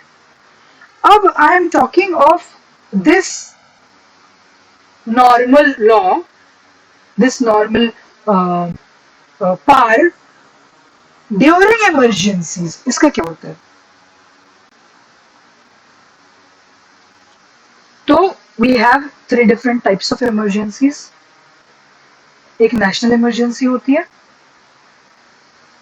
एक प्रेसिडेंट रूल होता है और एक फाइनेंशियल इमरजेंसी होती है. So when it comes to national emergency,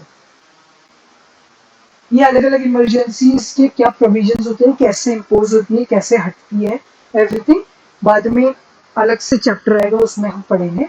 अभी when it comes to the center and state relationship with respect to their legislative power, तब देखो कि इमरजेंसी में क्या सीन होता है. ओके. तो नेशनल इमरजेंसी के समय में centre becomes entitled to give executive directions. Law already है, लेजिस्लेटिव पावर जिसका उसके पास ऑलरेडी है, लेकिन जब नेशनल इमरजेंसी डिक्लेयर हो गई है तो ऐसे में सेंटर स्टेट को डायरेक्ट करेगा with respect to the execution of those laws in the states on any matter. Any matter है. अभी तक हमने जो देखा कि जिसका उसके पास लेजिस्लेटिव पावर तो होता है, लेकिन अगर और जहां पे जिसका लेजिस्लेटिव पावर होता है उसको वहीं पे अपने अपने प्रकार से एक्सिक्यूशन भी करने को मिलता है. और हमने इसके एक्सेप्शंस भी देखे, लेकिन साथ में हमने ये भी देखा कि सेंटर कभी डायरेक्शन देता है स्टेट को. कब? जब उसको कंप्लाई करवाना हो किसी पार्लियामेंट्री लॉ के प्रति, तो वो डायरेक्शन देता है. ये हमने देखा. बट ड्यूरिंग नेशनल इमरजेंसी जब उसको कंप्लाई करवाना हो केवल तब नहीं, जब उसको पार्लियामेंट्री लॉ को केवल कंप्लाई करवाना हो केवल तब नहीं, बल्कि कोई भी मैटर के ऊपर, एनी मैटर के ऊपर सेंटर डायरेक्ट कर सकता है स्टेट को with respect to the execution of laws in the states on any matter, किसी भी मैटर के ऊपर. इसका मतलब ये होता है कि जो स्टेट गवर्नमेंट है, जो स्टेट है, वो पूरी तरह से under complete control of the centre आ जाते हैं.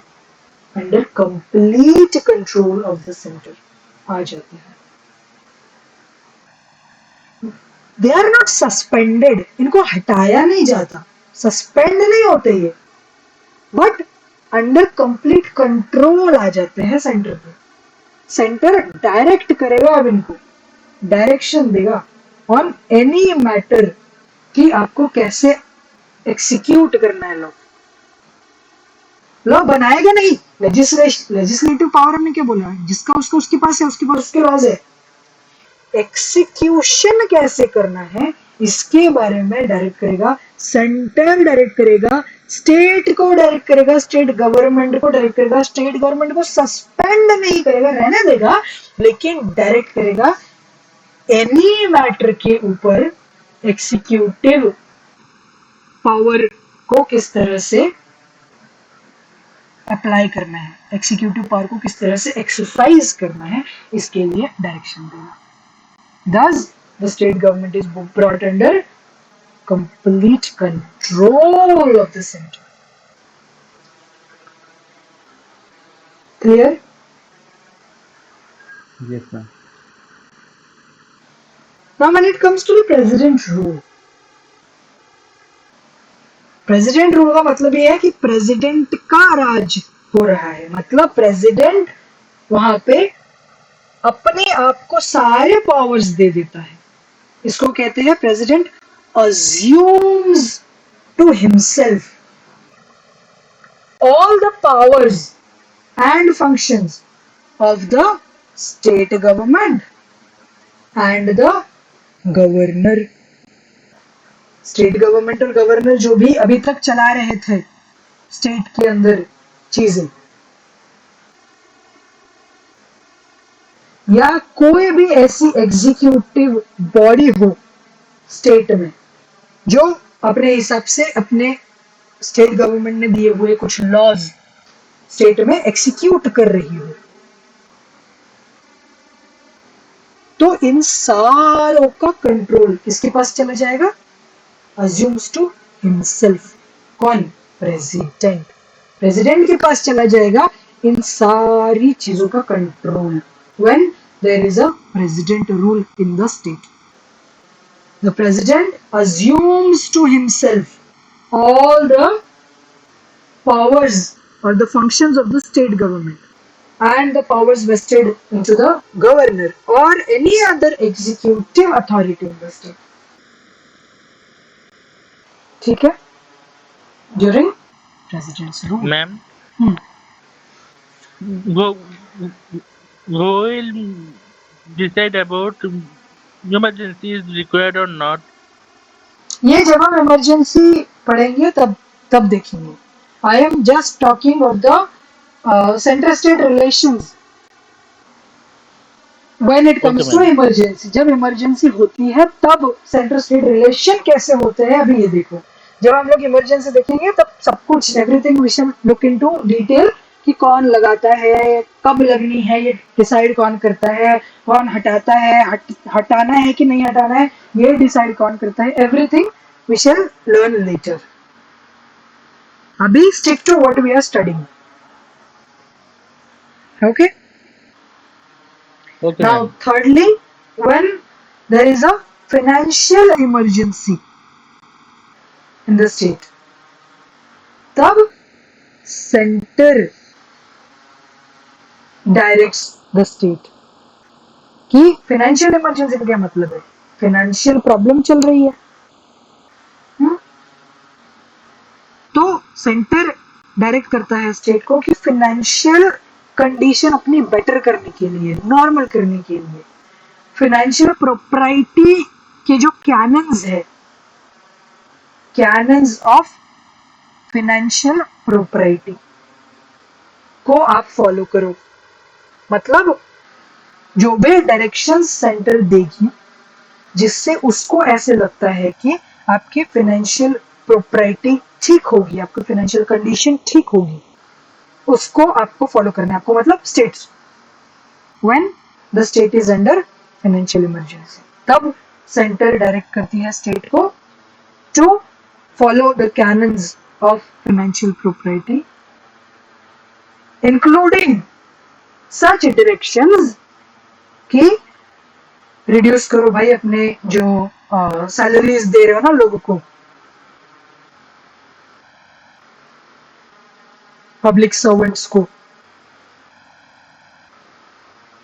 उनकी सैलरी को रिड्यूस करो, वहां पे पैसा कम खर्च करो, ये भी कह सकता है सेंटर। अभी हमने देखा कि इनका सैलरी कौन डिसाइड करता है, स्टेट डिसाइड करता है। ये अपना ऑल इंडिया सर्विसेज वाले जब हम देख रहे थे तो हमने बताया आपको उसका स्टेट डिसाइड करता है सैलरी, वर्किंग कंडीशंस।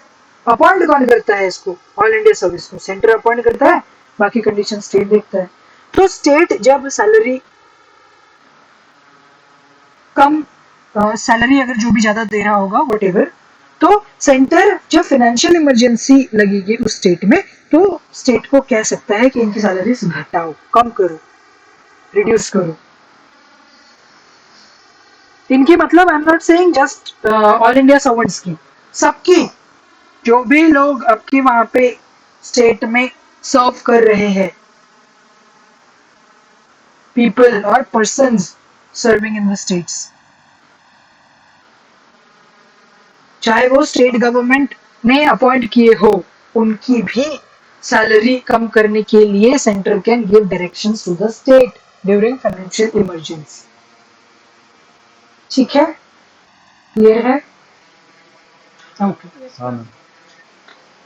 हमको गुस्सा आ गया, हम सुनने भी नहीं वाले, हम लोग हाँ बोलो या ना बोलो, हम वो आदत से मजबूर, क्लियर है हाँ ना पूछ के, सवाल पूछ के और तुरंत हम भाग जाएंगे। अभी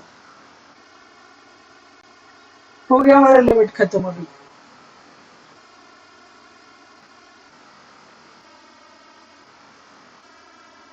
Okay. Now there are certain other provisions when it comes to the administrative relationship between central and state, जिसमें एक है आर्टिकल 355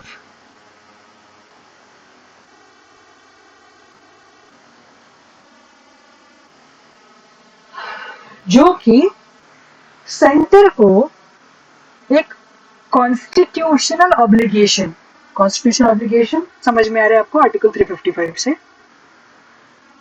कॉन्स्टिट्यूशनल ऑब्लिगेशन डालता है सेंटर के ऊपर to protect states against external aggression and internal disturbance. ये words external aggression and internal disturbance आपको देखने को मिलेंगे when will see emergency. State में अगर कभी एक्सटर्नल अग्रेशन हो रहा है या कोई इंटरनल डिस्टर्बेंस हो रहा है तो वो कंडीशन एक्ट मानी जाती है टू इम्पोज इमरजेंसी, उसको सही माना जाता है। एक्चुअली बाद में लेटर इस इंटरनल डिस्टर्बेंस को बदल के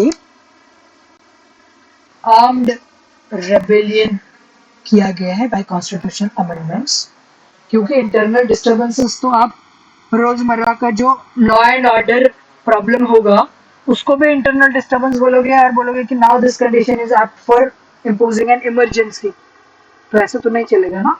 देयरफॉर इसको कॉन्स्टिट्यूशन अमेंडमेंट से इंटरनल डिस्टर्बेंस को हटा के आर्म्ड रेबेलियन किया गया है हर जगह पे, वेरेवर, नॉट ओनली इन 355, ये इमरजेंसी के अपने जो प्रोविजन है उसमें भी इंटरनल डिस्टर्बेंस लिखा हुआ था वर्ड, इसको हटा के आर्म्ड रेबेलियन बाद में किया गया।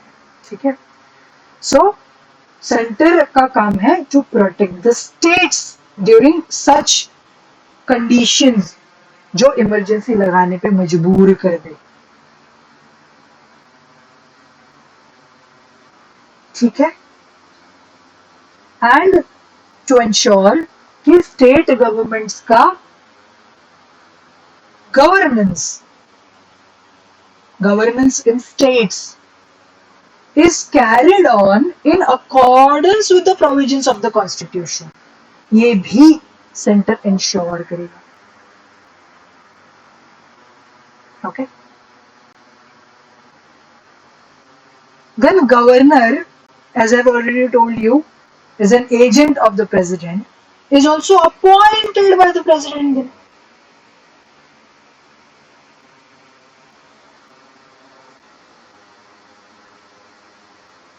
ठीक है, appointed by the president, why? Because he acts as an agent of the president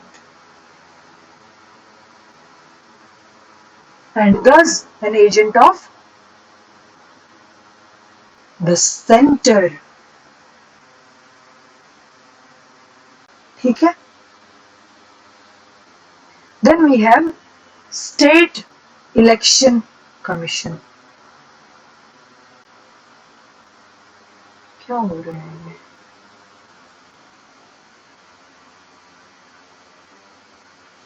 इस स्टेट इलेक्शन कमीशन का जो हेड होता है, he is called as the commissioner, state election commissioner.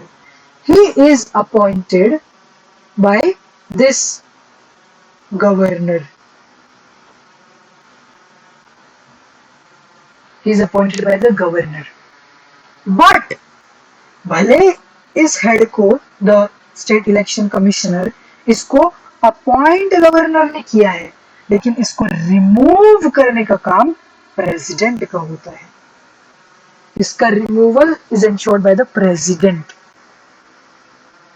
ये दर्शाता है कि सेंटर और स्टेट में कंफ्लिक्ट ना हो और सेंटर और स्टेट में कोऑपरेशन बना रहे और सेंटर और स्टेट के एडमिनिस्ट्रेटिव रिलेशंस स्मूथली चलते रहे. ठीक है, then we have this extra constitutional devices. ये सारे अभी जो हमने ये अदर प्रोविजंस में जो भी बात की वो सारी बातें कॉन्स्टिट्यूशन से हो रही थी. स्टेट इलेक्शन कमिश्नर की बात हमारे कॉन्स्टिट्यूशन में लिखी है, governor is there in the constitution, और ये सेंटर प्रोटेक्ट करेगा, ये बात भी कॉन्स्टिट्यूशन में लिखी हुई है. Now a few extra constitutional devices, मतलब जो कॉन्स्टिट्यूशन में नहीं है. वी हैव नीति आयोग जो कोऑपरेटिव फेडरलिज्म प्रमोट करता है, मतलब स्टेट के बीच में कोऑपरेशन इंश्योर करता है. जब स्टेट के बीच कोऑपरेशन होगा तो सेंटर,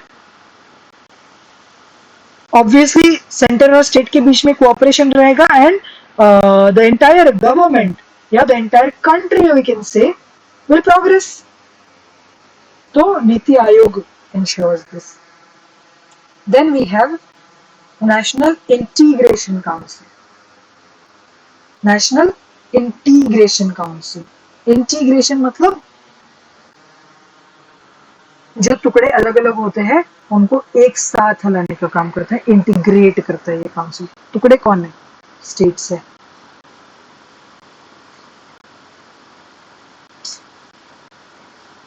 स्टेट्स है ये टुकड़े, इनको एक साथ इंटीग्रेट करने का काम नेशनल इंटीग्रेशन काउंसिल का है. नॉन कॉन्स्टिट्यूशनल बॉडीज पढ़ेंगे तो पढ़ेंगे हम इसके बारे में. ऑल्सो जोनल काउंसिल्स हम तब पढ़ने वाले हैं. So our country is divided into a few zones. ये नॉर्थ ईस्टर्न, ठीक है, east west north south central and north eastern, इस तरह के जोन्स होते हैं हमारे पास में, जिसका home minister is the head.